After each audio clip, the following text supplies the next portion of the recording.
सीमाच्या kitchen घरामध्ये तुमचं सर्वांचं स्वागत आहे। चला आज आपण गवारीची भाजी बनवणार आहोत। ही भाजी तुम्ही डब्यालाही देऊ शकता। चला तर सर्वात प्रथम आपण गवारीची भाजी साफ करून स्वच्छ धुवून घेतली आहे। त्यानंतर आपण एक कढई गॅस फास्ट केला आहे।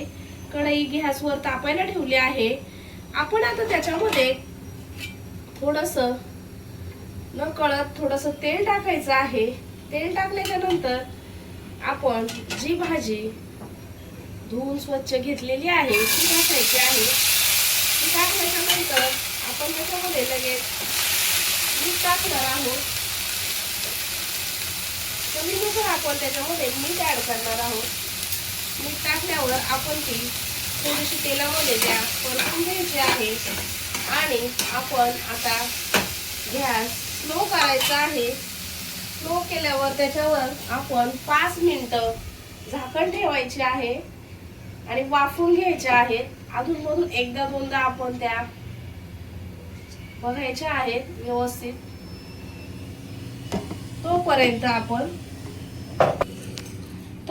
आपण त्याचं वाटण करून घ्यायचं आहे। 10 ते 12 लसणाच्या पाकळ्या घेतल्या आहेत।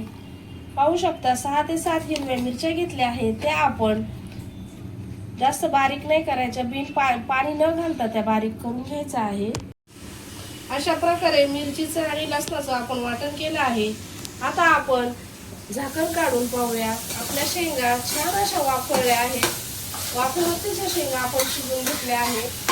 आता आपण जी लसूण आणि मिरची जी वाटली होती ती आपण त्याच्यामध्ये टाकायची आहे सर्व व्यवस्थित आणि 1 मिनिट अशी छान त्याच्यामध्ये परतून घ्यायची आहे।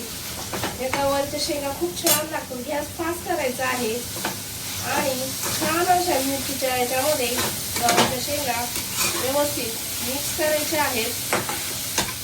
1 ते 2 मिनिटं छान अशा आपण